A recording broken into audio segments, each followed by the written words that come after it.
রাতে ঘুমানো এই কাজটি কেবলমাত্র আপনার ডেইলি রুটিনের অংশ নয়। এই কথাটি আমি আপনাকে আগের একটি ভিডিওতে বলেছিলাম। আপনার হাইট, পার্সোনালিটি, আপনার ওভারঅল ডেভেলপমেন্টের অন্যতম কারণ হলো এই ঘুম। কিন্তু আপনি কি জানেন যে মানুষ তার জীবনের 1/3 বয়সই ঘুমিয়ে কাটিয়ে দেয়? অর্থাৎ আপনি আপনার জীবনের প্রায় 25 বছরই ঘুমিয়ে কাটিয়ে দেন।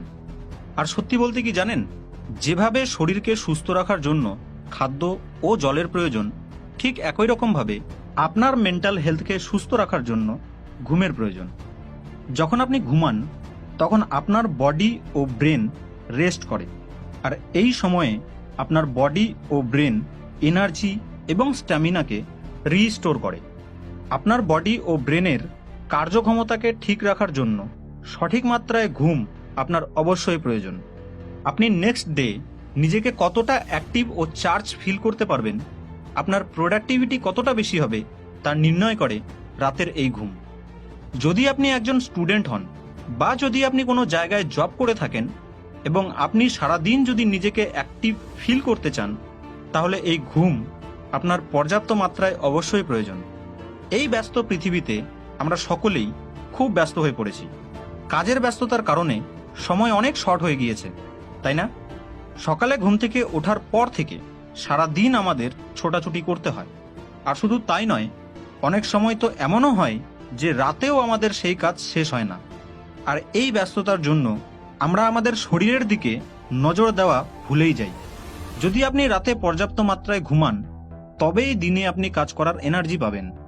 একটি সায়েন্টিফিক রিসার্চ অনুযায়ী জানা গেছে যে যে সকল লোকেরা রাতে পর্যাপ্ত মাত্রায় ঘুমায়, তাদের এজ রাতে কম ও ভুল পজিশনে ঘুমানো ব্যক্তিদের তুলনায় বেশি হয়। তার মানে এ নয় যে এই ভিডিওটি দেখার পর থেকে আপনি বেশি করে ঘুমানো শুরু করে দেবেন। এফিশিয়েন্ট ঘুম বলতে আমি বেশি করে ঘুমানোর কথা বলছি না। আপনি কত ঘন্টা ঘুমান তার থেকে বেশি ইম্পর্টেন্ট হলো আপনার ঘুমের কোয়ালিটি। আপনার ঘুমের কোয়ালিটি যত ভালো হবে, আপনি ততই পরের দিনটিতে নিজেকে অ্যাক্টিভ ও চার্জড ফিল করতে পারবেন। ঘুমের গভীরতা ঘুমের ডিউরেশনের থেকে বেশি ইম্পর্টেন্ট। এবার আপনার মনে এই প্রশ্নটি হয়তো অবশ্যই আসছে যে বেশিরভাগ জিনিয়াস লোকেরা তো কেবলমাত্র 3 থেকে 4 ঘন্টা ঘুমাতো, তাহলে তারা কিভাবে সারাদিন নিজেকে অ্যাক্টিভ ও চার্জ ফিল করত? যেখানে আপনি 8 থেকে 10 ঘন্টা ঘুমান, তবুও সারাদিন আপনার ঘুম পায়, তাই না? তো এর আসল কারণ হলো আপনার ঘুমের কোয়ালিটি। আপনার ঘুমের কোয়ালিটি যত ভালো হবে, আপনার ততই কম ঘুমের প্রয়োজন হবে। এবার প্রশ্ন হলো, কিভাবে ঘুমের কোয়ালিটিকে ইমপ্রুভ করা যাবে? দেখুন, রাতে আপনার ঘুমের কোয়ালিটি ভালো হবে না খারাপ হবে তা নির্ভর করে আপনার শোয়ার ধরনের উপর। অর্থাৎ আপনি রাতে কোন পজিশনে ঘুমান তার উপর নির্ভর করে আপনার ঘুমের কোয়ালিটি। মনে করুন আপনি রাতে পেট ভর্তি করে কোনো খাবার খেয়ে এই পজিশনে ঘুমালেন, তো এক্ষেত্রে আপনার ঘুমের কোয়ালিটি ভালো হবে না।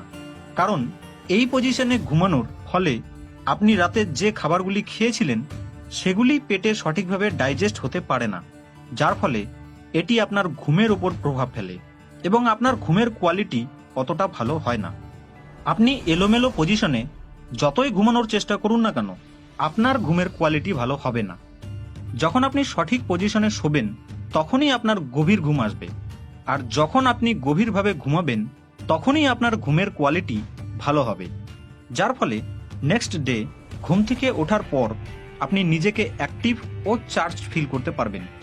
আপনি হয়তো এই কথাটি জানেন না যে আপনার শোয়ার ধরন আপনার বডির ওপরেও প্রভাব ফেলে।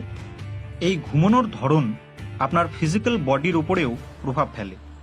ঘুমানোর অনেক ধরন রয়েছে, যেমন front side, back side, left side এবং রাইট সাইড। ঘুমের প্রতিটি পজিশন আপনার স্বাস্থ্যের ওপর প্রভাব ফেলে। এই পৃথিবীর বেশিরভাগ লোক ফ্রন্ট সাইড এবং রাইট সাইড অর্থাৎ ডান দিক হয়ে ঘুমায়, কিন্তু আপনি হয়তো এই কথাটি জানেন না যে এই 3 ধরনের পোজে ঘুমানো আপনার উচিত নয়। এই 4 ধরনের পোজের মধ্যে থেকে লেফট সাইড অর্থাৎ বাঁ দিক হয়ে ঘুমানো আপনার উচিত। আপনার বডি এই পৃথিবীর সবথেকে জটিল একটি ইঞ্জিন।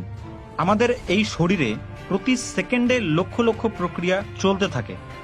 যখন আমরা রাতে ঘুমাই, তখন আমাদের শরীর তার ভেতরে থাকা বিষাক্ত টক্সিনগুলিকে ফিল্টার করে। যখন আপনি লেফট সাইড বা বাঁ দিক হয়ে ঘুমান, তখন আমাদের বডি সেই বিষাক্ত টক্সিনগুলিকে খুব ভালোভাবে ফিল্টার করতে সক্ষম হয়। আপনার শরীরের বাঁ দিকের ফিল্টার সিস্টেমের ক্ষমতা আপনার শরীরের ডান দিকের তুলনায় অনেক বেশি। তাই যদি আপনি বাঁ দিকের পরিবর্তে ডান দিক হয়ে ঘুমান, তখন আপনার শরীরের উইক ফিল্টার সিস্টেম অতটা পাওয়ারফুলভাবে কাজ করতে পারে না। আপনার পাচন প্রক্রিয়াকে সঠিকভাবে চালানোর জন্য বাঁ দিক হয়ে ঘুমানো খুবই কার্যকরী, কারণ আপনার প্যানক্রিয়াসের বেশিরভাগ অংশ বাঁ দিকে অবস্থিত। তাই যখন আপনি লেফট অর্থাৎ বাঁ দিক হয়ে ঘুমান, তখন এই প্যানক্রিয়াস মাধ্যাকর্ষণ শক্তির সাহায্যে একদম ঠিক পজিশনে অবস্থান করে এবং সেটি সঠিকভাবে কাজ করতে পারে। যখন আপনি খাবার খান, তখন আপনার পেটে কিছু এনজাইমস রিলিজ হয়, যা সেই খাদ্যগুলিকে ডাইজেস্ট করতে সাহায্য করে। যখন আপনি বাঁ দিক হয়ে ঘুমান, তখন এই এনজাইমসগুলি সঠিকভাবে আপনার পেটের খাদ্যগুলিকে ডাইজেস্ট করতে পারে। যখন আপনি ডান দিক হয়ে ঘুমান, তখন আপনার পেটের গ্যাস্ট্রিক জুস খাদ্যগুলিকে ঠিক মতন ডাইজেস্ট করতে পারে না। তাই কোনো কিছু খেয়ে যদি সাথে সাথে আপনি ঘুমোতে যান, তাহলে অবশ্যই আপনার লেফট অর্থাৎ বাঁ দিক হয়ে ঘুমানো উচিত, তবেই খাবার ভালোভাবে ডাইজেস্ট হবে। যদিও কোনো কিছু খাওয়ার সাথে সাথে ঘুমোতে যাওয়া একদমই উচিত নয়, তবুও আপনাকে এই কথাটি আমি বললাম এই কারণে, যদি কোনোদিন খাওয়ার সাথে সাথেই ঘুমোতে যেতে হয়, তাহলে আপনার বাঁ দিক হয়ে ঘুমানো উচিত।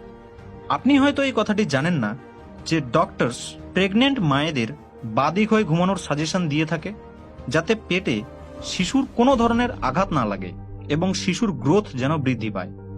যখন আপনি বাঁ দিক হয়ে ঘুমান, তখন আপনার হার্টের ব্লাড সার্কুলেশন বৃদ্ধি পায়। আপনার হৃৎপিণ্ড আপনার শরীরের বাঁ দিকে অবস্থিত। তাই যখন আপনি লেফট সাইড হয়ে ঘুমান, তখন আপনার হার্ট সঠিকভাবে কাজ করতে পারে। এটি তো জানলাম বাঁ দিক হয়ে ঘুমানোর উপকারিতাগুলি, কিন্তু আপনি কি জানেন যে যখন আপনি বাঁ দিকে এইভাবে ঘুমান, তখন আপনার জয়েন্টস বা হাঁটুতে প্রেসার পড়ে, যার ফলে আপনার জয়েন্ট পেইন বা হাঁটু ব্যথা দেখা দিতে পারে। আসলে বাঁ দিকে ঘুমানোর সময় আপনার পাকে সোজাভাবে রেখে ঘুমানো উচিত, কিন্তু যদি আপনি এই পজিশনে ঘুমানো পছন্দ করে থাকেন, তাহলে আপনি একটি পিলো বা বালিশকে ব্যবহার করতে পারেন। যখন আপনি পিলো ব্যবহার করবেন, তখন আপনার হাঁটুর জয়েন্টসে কম চাপ পড়বে। এর ফলে আপনি জয়েন্ট পেইন বা হাঁটু ব্যথা থেকে নিজেকে রক্ষা করতে পারবেন। যদি আপনার মধ্যে এইভাবে ঘুমানোর অভ্যাস থেকে থাকে, তাহলে খুব শীঘ্রই এই অভ্যাসকে আপনার পরিবর্তন করে নেওয়া উচিত, কারণ যখন আপনি এই পজিশনে ঘুমান, তখন আপনি আপনার শরীরের হার্ট, স্টোমাক, জয়েন্টস এই সকল অর্গ্যানগুলির উপর প্রেসার তৈরি করেন, যার ফলে আপনার হার্ট সঠিক মাত্রায় রক্ত সঞ্চালন করতে পারে না এবং আপনার স্টোমাক সঠিকভাবে কাজ করতে পারে না। এই স্টাইলে শোয়ার ফলে আপনার ঘাড় ব্যথা ধীরে ধীরে বাড়তে শুরু করে। তাই এই স্টাইলে ঘুমানো আপনার একদম উচিত নয়। তো যদি আপনি সকালে ঘুম থেকে ওঠার পর নিজেকে অ্যাক্টিভ ও চার্জ ফিল করতে চান, তাহলে অবশ্যই আপনাকে লেফট বা বাঁ দিক হয়ে ঘুমানো উচিত। তো বন্ধু, এই 4 ধরনের ঘুমানোর স্টাইলের মধ্যে থেকে আপনি কোন স্টাইলে ঘুমান তার নিচে কমেন্ট বক্সে অবশ্যই জানাবেন। লিংক আমি ডেসক্রিপশনে দিয়ে দিয়েছি। এই ভিডিওটি ভালো লেগে থাকলে লাইক এবং শেয়ার অবশ্যই করবেন, যাতে এই ইন্টারেস্টিং নলেজ অন্যদের কাছেও পৌঁছায়।